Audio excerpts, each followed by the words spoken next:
একটি ছোট্ট মেয়ে ভদ্রভাবে মাথা নত করলো, আর ঠিক পরের মুহূর্তেই সামনের হরিণটিও একইভাবে মাথা ঝুঁকিয়ে যেন তার অভিবাদনের জবাব দিল। কয়েক সেকেন্ডের এই মিষ্টি মুহূর্ত সামাজিক মাধ্যমে লাখো মানুষের মন জয় করেছে।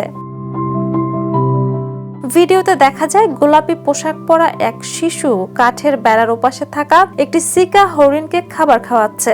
খাবার দেওয়ার পর মেয়েটি জাপানি রীতিতে মাথা নত করলে হরিণটিও মাথা ঝুঁকিয়ে একই ভঙ্গিতে প্রতিক্রিয়া জানায়। এই হৃদয় ছোঁয়া দৃশ্য দেখে অনেকেই বিস্ময় প্রকাশ করেছেন।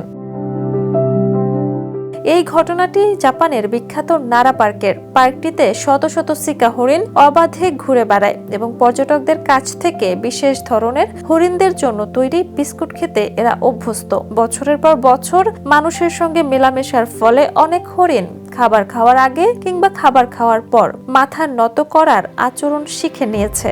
এটি জাপানের ভদ্র সম্ভাষণের সংস্কৃতির সঙ্গেও মিল রেখে পর্যটকদের কাছে অনন্য আকর্ষণ হয়ে উঠেছে। ভিডিওটি দেখে অনেকেই মন্তব্য করেছেন, মানুষের ভালোবাসা ও আচরণ কখনো কখনো প্রাণীর মধ্যে প্রতিফলিত হতে পারে। ছোট্ট মেয়েটি ও হরিণের এই সুন্দর মুহূর্ত আবারও মনে করিয়ে দিল, ভাষা আলাদা হলেও সম্মান আর সৌজন্য প্রকাশের অনুভূতি অনেক সময় মানুষ ও প্রাণীর মাঝেও এক অপূর্ব বন্ধন তৈরি করে। Jhuma Mridha, the news.